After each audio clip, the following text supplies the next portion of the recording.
4 narasumber yang hadir, ini narasumber hebat ya. Dan juga sebelum pemaparan dari narasumber, penting juga untuk memberikan informasi ya terkait dengan regulasi di bidang kesehatan ini. Ya, jadi sebelum pemaparan dari para narasumber, saya akan mengundang dulu Ketua IDI ya untuk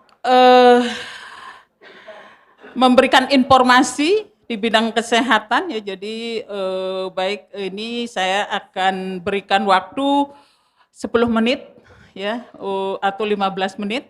Ya, silakan dulu. Kami persilahkan. Ya. Oke. Ya, tepuk tangan yang meriah dulu untuk Ketua IDI ya. Oke.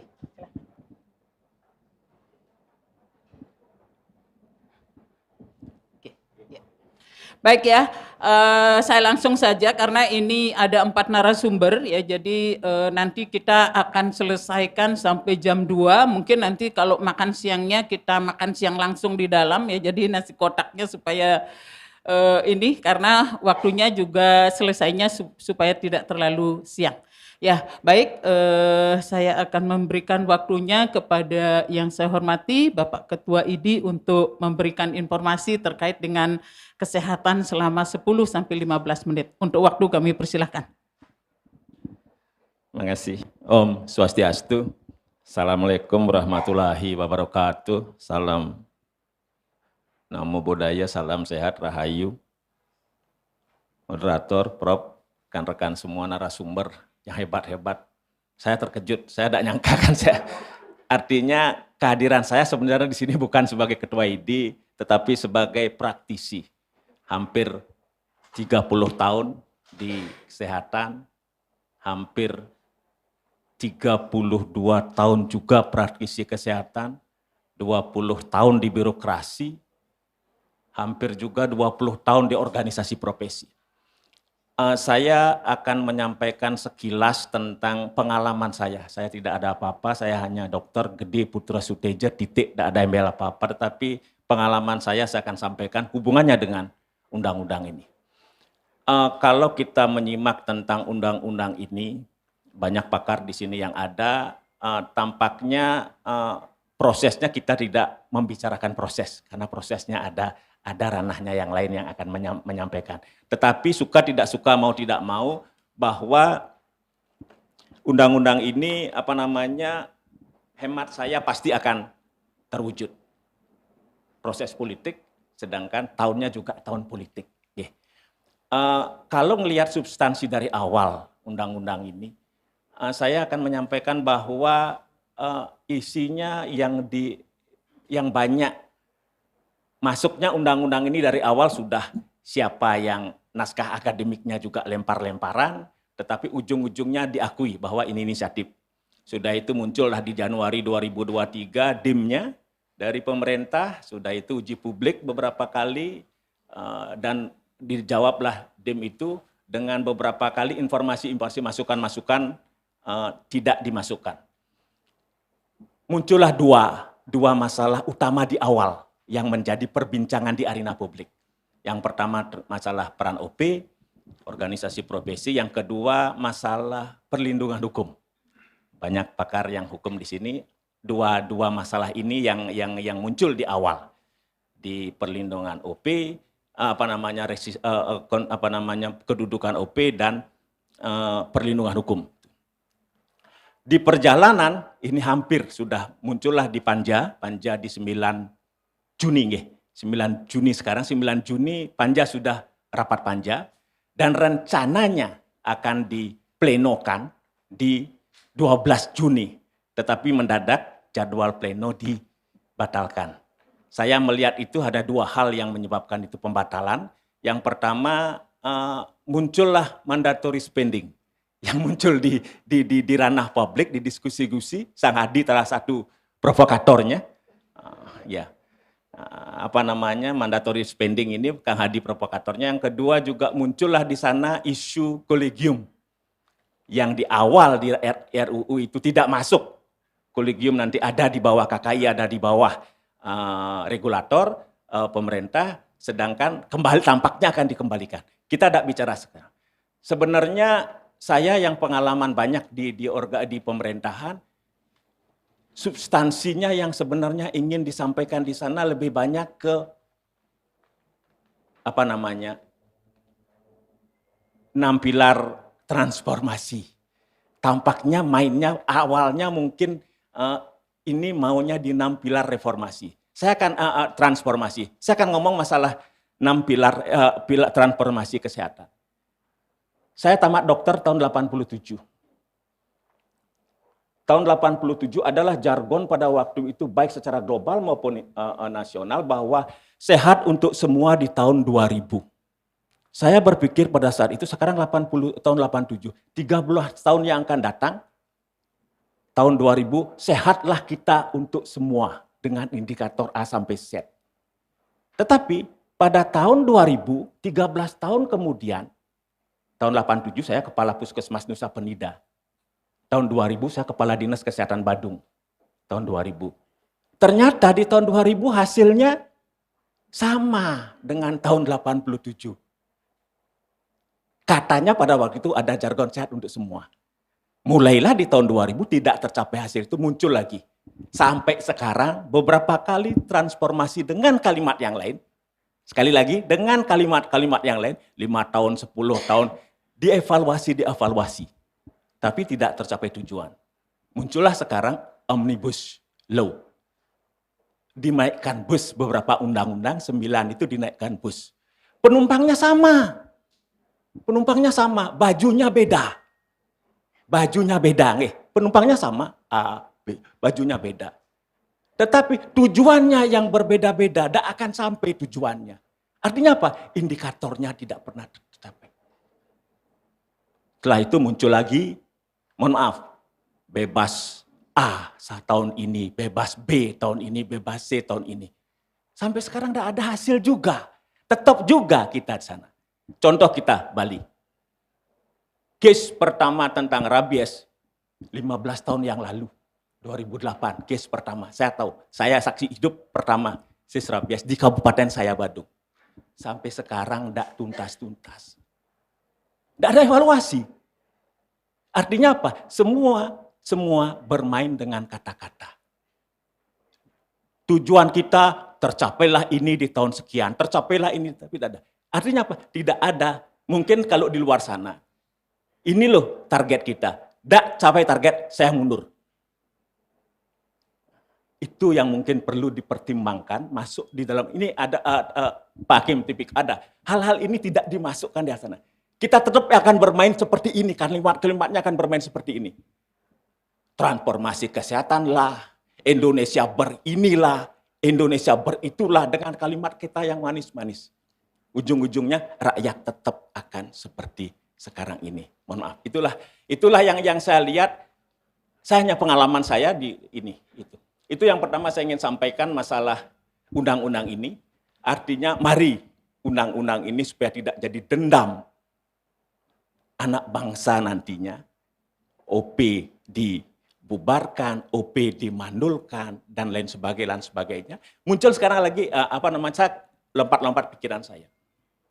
Harus diatur juga beberapa regulasi-regulasi itu. Contoh, saya mengambil contoh.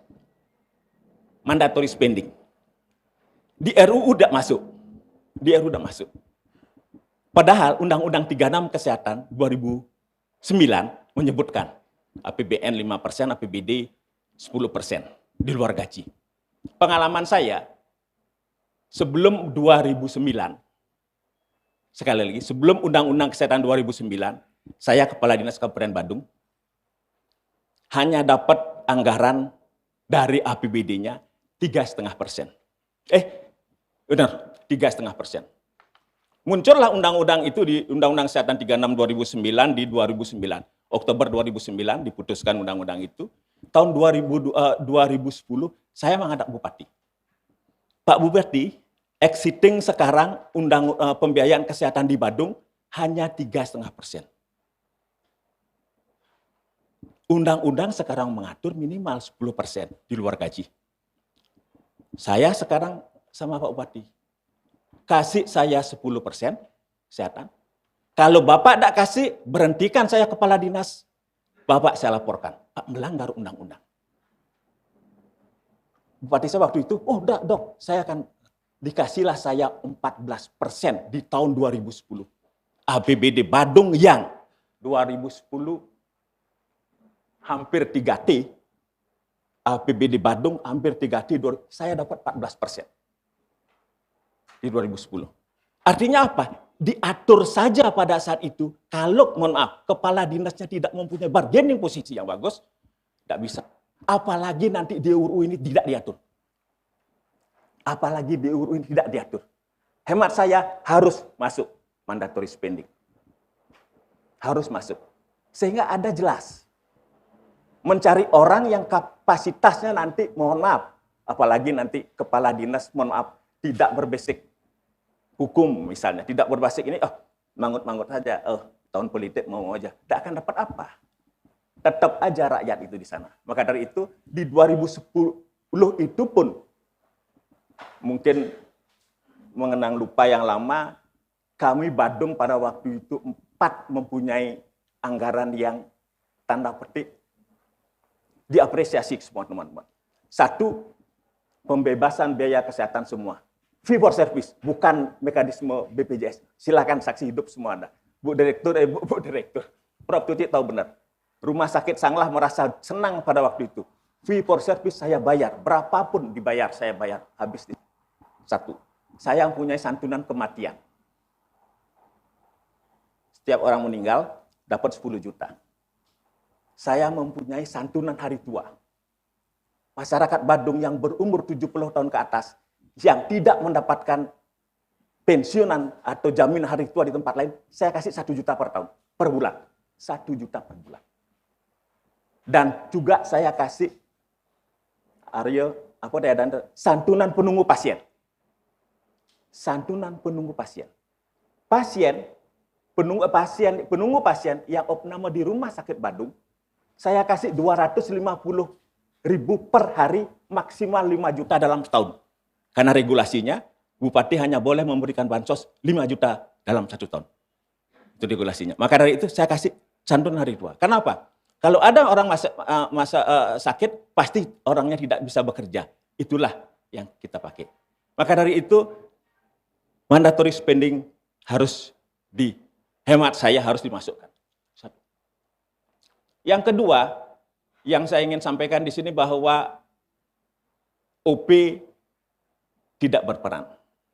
Dengan undang-undang ini, organisasi, tidak semua organisasi bagus ya. OP pun harus berbenah dengan undang-undang ini. Harus beradaptasi dengan undang-undang. Makanya saya bilang, saya bukan ketua ID di sini. OP harus berbenah, OP apapun harus berbenah. Tidak boleh egois, tidak boleh sekarang, karena kes-kes sekarang banyak. OP harus berbenah. Kembalikan ke marwahnya. Versi saya, OP itu hanya punya 2. OP organisasi profesi apapun tujuannya hanya 2. Baik organisasi naik sepeda, organisasi mancing, hanya 2 tujuan utamanya. Pertama, menghimpun anggota. Menghimpun anggota. Anggota naik sepeda himpun. Anggota menghimpun anggota. Yang kedua, mensejahterakan anggota. Hanya 2 tujuan utama OP. OP apapun, kembali ke marwah itu. Tapi harus mulai berbenah. Itu yang kedua yang saya sampaikan. Dan jangan lupa juga, contoh sebenarnya OP itu masih diperlukan ya. Mungkin pemerakarsa undang-undang berpikiran bahwa semua diambil pusat. Di daerah, jujur saya akui, banyak teman-teman yang kabupaten kota, banyak teman-teman yang dinas kesehatan provinsi. Menurut versi teman-teman, apakah OP di wilayah, di daerah, penting apa enggak? Penting. Contoh, lomba teladan, pasti dinas kesehatan ngajak teman-teman OP. Pembinaan stunting, pasti ngajak OP. Pembinaan lansia, pasti ngajak OP. Pembinaan TB, pasti ngajak OP. OP masih diperlukan di daerah. Sebenarnya harus diajak OP. Itu yang perlu diperhatikan. OP tampaknya harus bisa masuk lagi ke undang-undang ini, OP. Dan yang ketiga, saya sekarang ngomong selaku saya orang Bali. Bali ini kecil. Bali ini harus kondusif terus. Maka dari itu, kalau undang-undang ini jalan, kalau diisi undang-undang itu OP tidak berperan, kalau diisi undang-undang itu perlindungan hukumnya tidak maksimal, kalau di undang-undang itu tidak ada mandatory spending, saya tidak ingin kita di Bali pecah. Maka dari itu, mohon maaf, izin semua, dukung saya. Saya akan membuat ormas dokter di Bali. Sekali lagi, saya akan membuat ormas di sini, di Bali. Untuk apa? Kita tidak pecah. Satu, kita tidak pecah. Yang kedua, tidak ada orang lain mendahului. Kita hadir di sana. Supaya apa? Satu, teman-teman terlindungi, dokter-dokter di Bali. Yang kedua, daerah ada diajak bekerja sama. Kalau tidak gitu bingung pemerintah daerah, kabupaten, kota, provinsi. Nyian kelajak jani, saya ada OP, kesehatan. Muncul terus nanti OP abal-abal masuk, itulah yang akan dijajak. Maka dari itu kita siap. Mari kita bersama dengan teman-teman dokter. Saya sudah sonding. Dengan Prof. Swasta saya sudah sonding, dengan Pak Dekan saya sudah sonding, dengan Gus Fajar saya sudah sonding. Ya artinya semua teman-teman kita harus bersatu, menjaga kondusivitas Bali, menjaga kekompakan kita, sehingga ada pemerintah bisa diajak bekerja sama. Saya sudah siap untuk itu semua. Kalau hal-hal ini tadi, contingency planning saya pribadi, saya akan buat ormas. Kita akan buat ormas, mari kita bersama-sama membuat ormas. Kerama Dokter Bali, KDB misalnya demikian, saya sudah siapkan anggaran dasar, anggaran rumah tangga, tinggal saya daftar ke Kemenkumham, tergantung apa namanya hal seperti. Mohon maaf apabila ada tidak berkenan, tampaknya tidak lebih 15 menit. Saya akhiri dengan wabillahi taufiq walhidayah. Wassalamualaikum warahmatullahi wabarakatuh. Salam sejahtera, salam namo buddhaya, om santi, santi.